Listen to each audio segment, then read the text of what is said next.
Showing and telling for genre fiction writers. I'm Selina, your teacher, fiction book coach, and creative writer. So, thanks for spending time with me today to learn more about showing and telling in genre fiction writing, and most importantly, where and when to use it. So, have you ever read a scene that made you feel as if you were right there in the middle of it, being inside the characters, experiencing their emotions, and living their experiences firsthand? If that's the case, then that means you've been pulled into close point of view for the character, and the author is showing you through the emotional experience of the character without telling you what they're emotionally feeling or what is happening to them. The events are happening and the character is making meaning out of that by using their own perceptions and life experiences. So if you struggle with showing, don't worry, I've got you. I've been there myself. And guess what? Every writer has to learn it, and it doesn't matter how good you get, it still slips in, telling still slips in, and showing becomes something that gets easier over time. So remember, learning to show over tell is about the journey of learning to be the creative writer that you want to be. And when it comes to showing, there are many layers. Why is showing so important to writing fiction? Well, showing immerses readers into the point of view characters' head, heart, and their physical body. It engages all of the senses: sight, taste, touch, smell, and sound. And it also encompasses the visceral experiences within the body.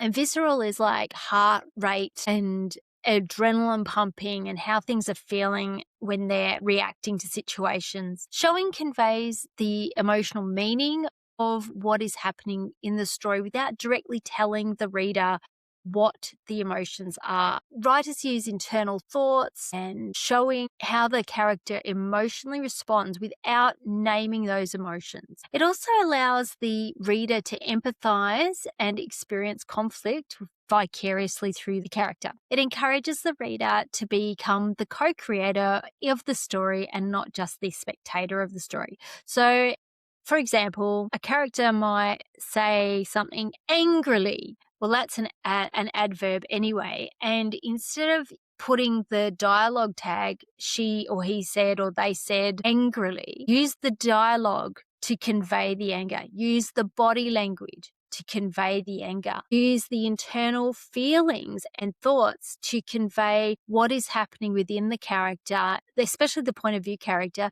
to show that anger. Now, if they're seeing another character's point of view, they will interpret what they're seeing, the body language, the facial movements, the tone of voice, the clipped words, anything like that. They're going to make some assumptions about it on their own experience of what that emotion feels like. Now, they're not going to necessarily tell the reader that they're seeing that character as angry, but they might react to that other character in a way that feels like they're offended or they're defensive. And this shows the reader the dynamic of the relationship rather than telling them that they're having an argument, that they're at odds, that they are angry with one another, or one is defending their perspective. Remember that readers are intelligent people who can understand what the emotions are if they're well shown on the page through the character and through the interactions. The reader wants to be involved in the story and not treated as a spectator with commentary all of the time. Here's an example. Telling. He leaned down and kissed her. Now, if we show this, his tongue swept across her bottom lip and she opened her mouth, responding to his silent request. This is from one of my short, spicy stories, and it shows the action. I'm not telling you he leaned down and kissed her. I'm giving you the action and her response to it. Let's explore telling first. What if I told you that I adopted a dog today? Just take a moment and close your eyes. Take a deep breath in and ask yourself these questions. I've said I adopted a dog today. What kind of dog do you see? What does it sound like? How does it smell? What does it feel like to touch? What's its hair or its fur like? Is there hair or fur flying around and getting all over your clothes? Or is it the kind of dog that doesn't shed any hair? So when I say I adopted a dog today, I'm telling you a fact. It's really not much to go on as far as showing goes, but it is telling you in a succinct way what I did today. But it doesn't tell you about the type of dog. What that does for the reader is it gives them control over deciding on whatever kind of dog they want to see. So their imagination will fill it in based on what their experiences are. But what if I then took you with me to adopt the dog and you were like the little person sitting on my shoulder, so here, and able to see into my mind and hear my thoughts and see through my eyes and taste with my tongue and smell with my nose? What if you, as the reader, could step inside my body and feel my beating heart? What if you could hear my innermost thoughts, secrets, hopes, and fears in this situation? If I were to let you in that deeply, it would allow you to experience firsthand what it felt like for me to adopt a dog. And you would know, without me telling you that I adopted a dog, what it meant to me. Now let's show. This is a scene. Dogs of every breed barked and bounced with paws outstretched against the cage doors, each one in need of a forever home, each one with a unique history, each one worthy of love. But when I came eye to eye with the teddy bear brown gaze of a tiny toy poodle sitting all by herself in the middle of a concrete enclosure, tears welled in my eyes. I stepped closer and she peered up at me, cocking her head to one side so her long fluffy ears brushed her shoulder. She was covered in tight black ringlets and had a shaved muzzle and paws. "Why is she here?" I asked. It was rare for people to surrender a poodle, I thought. Her owner passed away unexpectedly, the rescue worker said. The family couldn't care for her, so she ended up in here. A shudder ran through me. What's her name? Princess. She's 2 years old. Princess whined as if she understood the heaviness in my heart. We'd both known loss.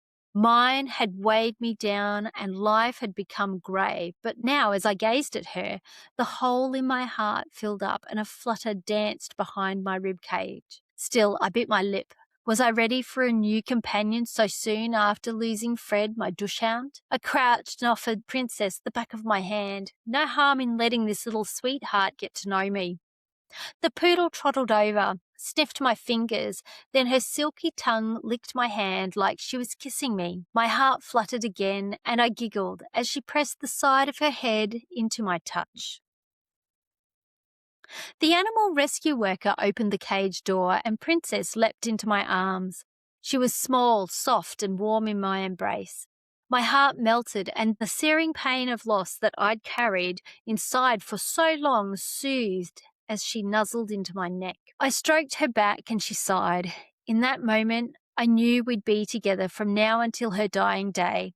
Love was worth the risk of loss. She was worth it.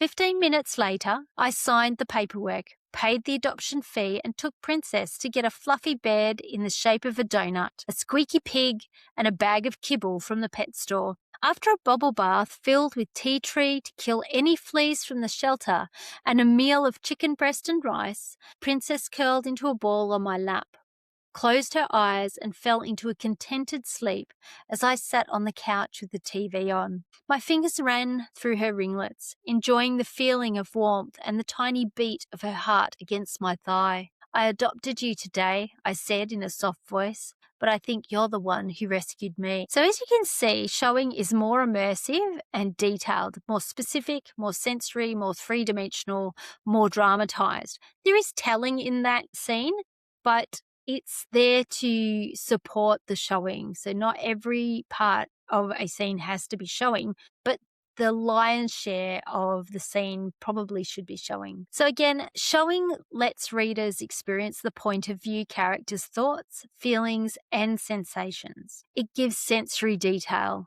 it gives internal thoughts. It gives strong verbs that convey action and active prose. And it gives body cues, which conveys the emotions that the characters are feeling. These elements altogether help reveal the scene without interpreting the emotions for the reader. And action and dialogue work together to show the scene's actions as well, and it doesn't interpret the emotions or reactions for the reader. Trust them. Telling is vague and hard to imagine. So if you think about it, it's also very fact-driven. It's kind of like a commentary. On the left-hand side of the screen, it's a dog, which essentially equals telling. So there's less words, it's vague words, it's a statement. But on the right-hand side, if I said it's a boxer with brown fur, white paws, and black around its eyes, I'm showing you an image. It's more specific, it gives descriptive words, it's visual. So good telling provides essential facts and context very quickly when you're writing. It condenses time. It's really great for skipping the unimportant details of the story and keeping the story moving forward in the scenes. It also helps to catch characters up on events that have already been shown earlier in the story, so you wouldn't repeat the showing of the scene after the characters and the readers have already experienced it. It would be just a line of telling prose that catches the next character up, and then we would move on to the next important scene that moves the plot forward. When to show rather than tell. Knowing when and how to show and tell is really a vital skill for fiction writers. It can transport the reader into a dreamlike state where they can be fully immersed in the story themselves, living it vicariously through the characters. So telling. What is telling? Where does it fit? When we first start writing, it's not unusual to tell a lot of the story, even for seasoned writers, because we are telling the story to ourselves. But essentially, we are summarizing scenes that should be shown. These are scenes that often need to be dramatized for the characters and the readers to get the full impact. When we accidentally summarize a scene that should have been shown, we're giving the reader something that doesn't allow them to be in an immersive experience. We're kind of robbing the reader of experiencing the whole scene and the emotional and visceral and body language experience of it. Using the words that tell emotions instead of showing them. For example, not every word is always telling, but majority of the time it is. So felt, noted, wondered, realized, seemed, they're the kind of words that flag that telling is in the writing, and they're worth going back and having a look at and considering whether they really do show the emotional context or what it is that you're trying to convey to your reader, or are they telling the reader and giving them direction on what they should think about what's in the story. Another part of telling is over-explaining thoughts. And I do this sometimes myself, so don't feel bad if you do any of this. This is all just part of the process of learning to write good fiction. So basically, over-explaining thoughts explains internal thoughts rather than illustrating them through actions and expressions. Here's an example. He wondered if he'd got on her nerves. She seemed angry, but he wasn't listening anymore. So that's kind of like over-explaining the internal thoughts. But if we were to show it, it might look like this. Her brow creased and she glared at him. Her jaw tensed and the air between them crackled. Had he got on her nerves? No use talking now. She couldn't hear him. If we simply state that a character is angry, readers miss the chance to actually feel that anger and interpret it in their own way. That reduces emotional depth between the reader and the character, and of course with the narrative. When we distance readers, we're telling too much. It puts distance between the readers and the characters. So telling the reader how the point of view character feels, whether it's sad, happy, in love, elated, etc., limits the enjoyment that the reader has of the story because they aren't really feeling it. It's secondhand information. They're not getting it directly from the characters. So they might put your book down or your story down and do something far more interesting. And let's be honest, we have to compete with social media all the time these days, television, low attention spans. So again, we don't want to mute the feels. Telling skips the juicy conflict. Telling draws conclusions for the reader. Telling skips over the juicy conflict that they could be experiencing between the characters or internally for the characters. And it's a real missed opportunity to hook the readers and keep them in the story. Death of a story. Yes, telling provides facts without showing evidence of events or emotions. And this is really important to be mindful of, especially if you've done a lot of research as well. We can fall into putting info dumps into our stories and wanting people to see how much work we've put in. So we concentrate on putting the research in, and we don't focus on the story. We focus on the research rather than the story. And the story is more important than the research. The research and the world building is there to serve the story. So remember that. While telling can be useful, and it really can, overusing it can absolutely rob the reader of the experience that the characters are going through. And excessive telling can definitely disengage readers, leading them to just stop reading. And again, we don't want that to happen. So when you're writing a story, you are co-creating with your reader. Remember, use vivid descriptions and details. Dramatize the action and keep the point of view consistent. Allow the reader inside the point of view character's head, heart, and body. Use sensory details, sight, sound, taste, touch, and hearing. When you use telling, use it mindfully.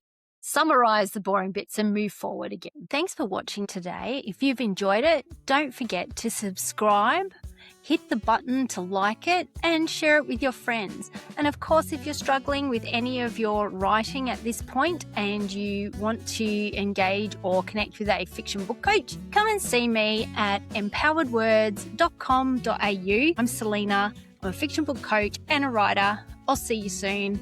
Until next time, happy writing.